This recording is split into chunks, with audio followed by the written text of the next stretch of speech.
महात्मा बुद्ध एक गांव में ठहरे हुए थे। वे प्रतिदिन शाम को वहां पर सत्संग करते थे।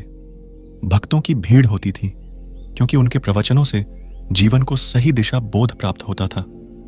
बुद्ध की वाणी में गजब का जादू था। उनके शब्द श्रोता के दिल में उतर जाते थे। एक युवक प्रतिदिन बुद्ध का प्रवचन सुनता था। एक दिन जब प्रवचन समाप्त हो गए तो वह बुद्ध के पास गया और बोला, महाराज, मैं काफी दिनों से आपके प्रवचन सुन रहा हूं, किंतु यहां से जाने के बाद मैं अपने गृहस्थ जीवन में वैसा सदाचरण नहीं कर पाता जैसा यहां से सुनकर जाता हूं। इससे सत्संग के महत्व पर शंका भी होने लगती है। बताइए, मैं क्या करूं? बुद्ध ने युवक को बांस की एक टोकरी देते हुए उसमें पानी भरकर लाने के लिए कहा। युवक टोकरी में जल भरने में असफल रहा। बुद्ध ने यह कार्य निरंतर जारी रखने के लिए कहा।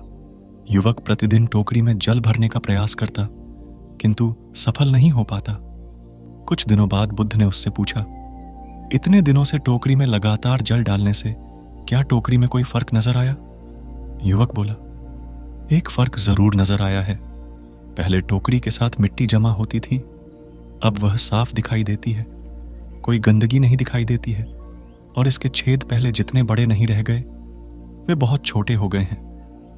तब बुद्ध ने उसे समझाया, यदि इसी तरह उसे पानी में निरंतर डालते रहोगे तो कुछ ही दिनों में ये छेद फूलकर बंद हो जाएंगे और टोकरी में पानी भर पाओगे। इसी प्रकार जो निरंतर सत्संग करते हैं उनका मन एक दिन अवश्य निर्मल हो जाता है।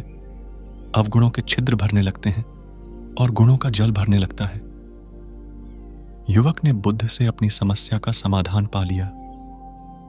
निरंतर सत्संग से दुर्जन भी सज्जन हो जाते हैं, क्योंकि महापुरुषों की पवित्र वाणी उनके मानसिक विकारों को दूर कर उनमें सद्विचारों का आलोक प्रसारित कर देती है।